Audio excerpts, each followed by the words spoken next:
একটি দুর্ঘটনা সারা জীবনের কান্না। সে কান্নাই যেন নিয়তি সিলেট সুনামগঞ্জ সড়কে চলাচলকারী উল্লেখযোগ্য সংখ্যক যাত্রীর। সম্প্রতি এই মহাসড়কে দুর্ঘটনায় প্রাণ গেছে সুনামগঞ্জের বাউল শিল্পী পাগল হাসানের। গত বছরের জানুয়ারি থেকে চলতি বছরের মে মাস পর্যন্ত সিলেট সুনামগঞ্জ সড়কে ২৭টি সড়ক দুর্ঘটনায় ৩৯ জন নিহত ও ২৮ জন আহত হয়েছেন।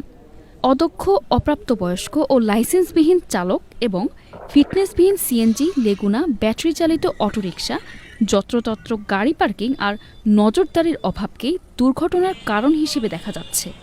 এছাড়াও ট্রাফিক ব্যবস্থা যুগোপযোগী না হওয়ায় মহাসড়কে চাঁদাবাজি এক্ষেত্রে অনেকাংশে দায়ী বলে অভিযোগ ভুক্তভোগী ও সচেতন মহলে। সিএনজি ড্রাইভার, অটো ড্রাইভার, কোনো লাইসেন্স নাই, কোনো কিছু নাই, সিগন্যাল বুঝে না, এর কারণে রাস্তাঘাট বেশিরভাগই অ্যাক্সিডেন্ট ঘটে।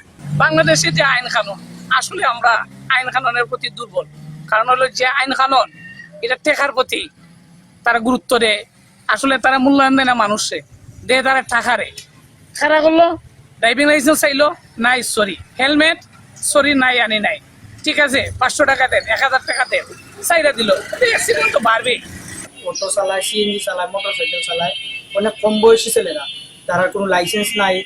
তো এই দিকটা যদি আমরা পুলিশ প্রশাসন একটু নজর দেন, তাহলে অ্যাক্সিডেন্টের পরিমাণটা অনেকটা কমে যায়। সিএনজি ড্রাইভারগুলা মেজরিটি পার্সেন্ট অদক্ষ, কারণ তারা সিগন্যাল বুঝে না এবং তারা ডানে যাবে না বামে যাবে, তাদের কোনো সিগন্যাল দেওয়ার কোনো মেন্টালিটি নাই, যে কোনো জায়গায় হুট করে দাঁড়িয়ে যায়। সিএনজি, লেগুনা, অটো রিক্সা, এগুলা যে ড্রাইভার আছে ওরা আসলে ড্রাইভার না, ওরা তথাকথিত ড্রাইভার।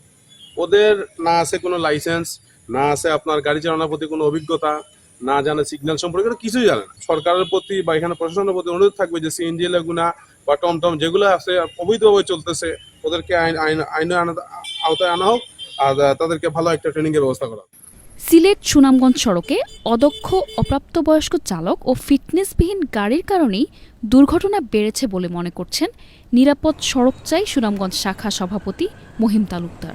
এই যে অদক্ষ ড্রাইভাররা সড়কে যানবাহন চলাচল করছে, আসলে এরা বিভিন্ন জিনিস সিগন্যাল কি, আসলে গাড়ি চলাচলের কিভাবে গাড়ি চলাচল করতে হয় সেটা আসলে ওরা জানেই না।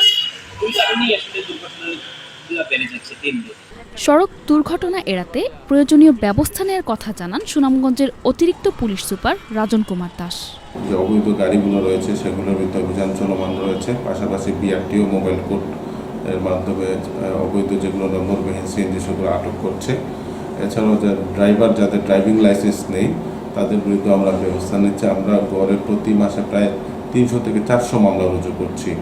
সড়ক দুর্ঘটনা রোধে ট্রাফিক ব্যবস্থার পাশাপাশি সাধারণ মানুষকে সচেতন হওয়ার আহ্বান সংশ্লিষ্টদের। SA. Hafsa, channel S news desk.